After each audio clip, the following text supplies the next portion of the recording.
폼페오 마니오는 원로원 귀족 집안에서 태어났다. 이와 같은 배경은 그가 그리스어에 대한 많은 지식과 그리스 지식인과의 친밀한 우정 덕분에 젊은 귀족에게 적합한 교육을 받았을 것으로 생각되어진다. 그리고 그가 자신의 성격을 형성하고 군사 기술을 개발하고 정치적 야망을 키우는 데 도움이 되었던 그의 첫 번째 군사 경험은 그의 아버지 폼페오 스트라보네 밑에서 이루어졌다.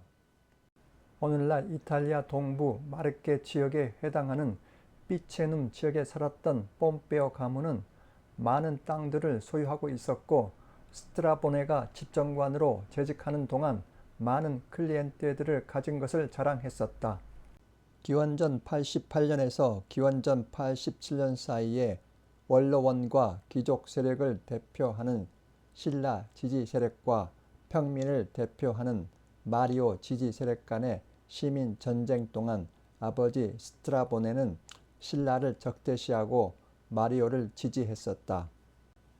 그럼에도 불구하고 그의 아버지가 죽은 후 폼페오는 마리오 세력과 거리를 두었고, 상당한 결단력을 가진 그는 뛰어난 조직 능력을 보여주면서 신라의 총애를 받았다.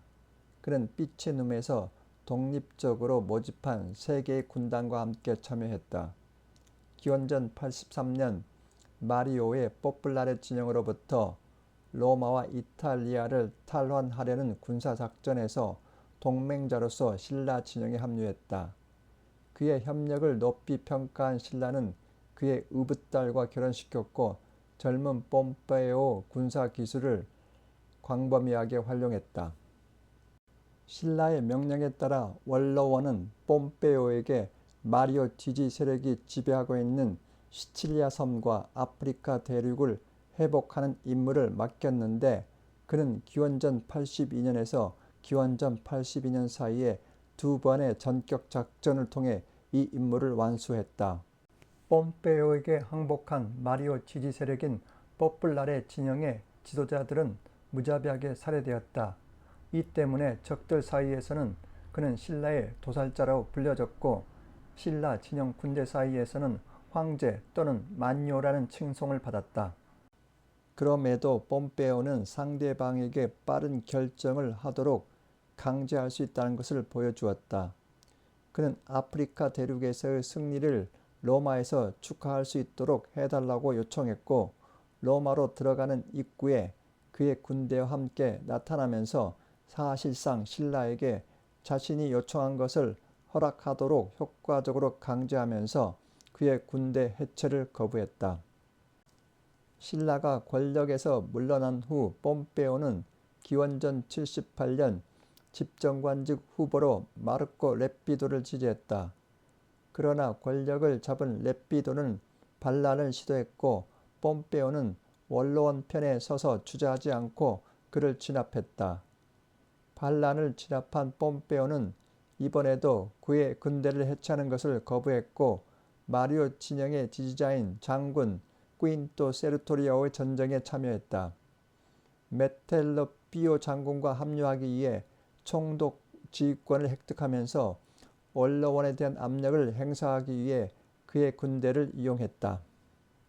신라의 독재가 끝난 지 몇 년 후 원로원은 신속한 군대 파견으로 해결하려고 했던 제국의 여러 지역에서 발생한 일련의 반란으로 인해 로마 공화정의 안정과 통일이 위험에 빠졌다.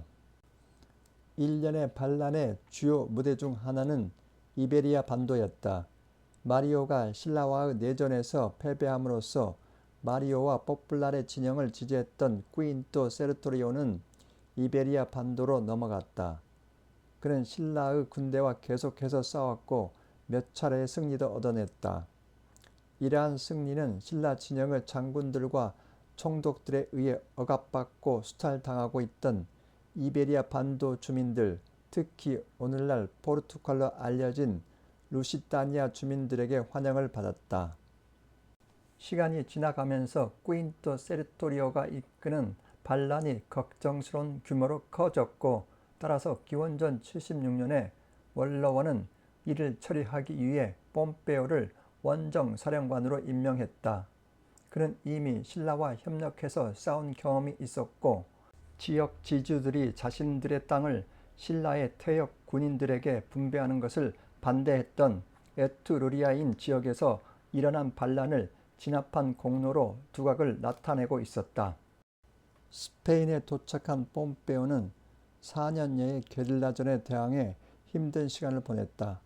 부분적으로는 세르토리오가 지역 주민들의 지지를 받았고 부분적으로는 그의 전술이 정규 로마군에 대해 특히 효과적이었기 때문이다. 그러나 폼페오는 곧 세르토리오와 성공적으로 싸울 수 있는 새로운 전술을 개발하기 시작했다. 기원전 72년 그는 세르토리오 군대에 대해 결정적인 승리를 거두었다. 하지만 그는 꾸인토 세르토리오를 죽인 지 1년 후인 기원전 71년까지 스페인에 머물도록 강요되었다. 그 전쟁을 기념하여 폼페오는 자신의 이름을 딴 도시인 폼파엘로를 세웠고 후에 팜플로나로 변경되었다. 또한 피레네 산맥 동부의 파니사르 언덕에 기념물을 세웠는데 이 비문에는 이베리아 반도에서의 그의 전쟁 활동에 대한 증언을 남겼다. 스페인을 재정복하기 위한 군사작전 동안 폼페오는 군사적 관점에서만 시험을 받은 것이 아니었다. 또한 그 사이 그는 정치적인 연결을 맺고자 노력했다. 그의 전략은 신라의 오랜 추종자들과 화해와 재화를 지향하고 있었다. 스페인에서 세르토리아와의 전쟁이 끝나자 그의 개인적 영향력과 후원은 이제 스페인, 갈리아 남부, 이탈리아 북부까지 확대되었다. 기원전 73년에서 시작되어 기원전 71년 초에 끝난 스파르타코의 노예 반란군들을 진압하기 위해 원로원은 폼페오를 이탈리아로 소환했다. 그는 이 소환을 이탈리아로 돌아오는 기회로 삼았지만 이것이 후에 자신을 치명적인 패배의 덫에 빠지게 만든다는 것을 알지 못했다. 하지만 노예 반란군들과의 전쟁에서 그의 역할은 미미했다. 스파르타코의 노예 반란군들과의 전쟁에서 승리를 이끈 주역은 리치니오 크라소였다. 부유한 귀족 출신의 크라소는 마리오와 친나의 박해로부터 탈출해서 신라를 지지했었다. 그리고 신라의 처단 목록들에 의해 살해된 사람들의 부동산을 차압해 부자가 된 인물이었다. 스파르타코 노예 반란군들과의 전쟁에서 승전보를 그의 전령들보다 먼저 폼페오 전령들이 원로원에 도착해서 승리의 주인공을 폼페오 공로라고 말했다. 폼페오이란 장교에도 두 사람은 기원전 70년에 집정관직 선출이 없을 경우 내전이 일어날 수 있다고 원로원들을 위협해서 둘 다 집정관이 되었다. 집정관직에 있는 동안 끊임없이 논쟁을 벌였음에도 폼페오와 크라소는 평민 호민관의 권한을 회복하고 상설 재판소 배심원과 같은 원로원 독점권을 박탈하면서 신라의 정치 개혁을 폐지했다.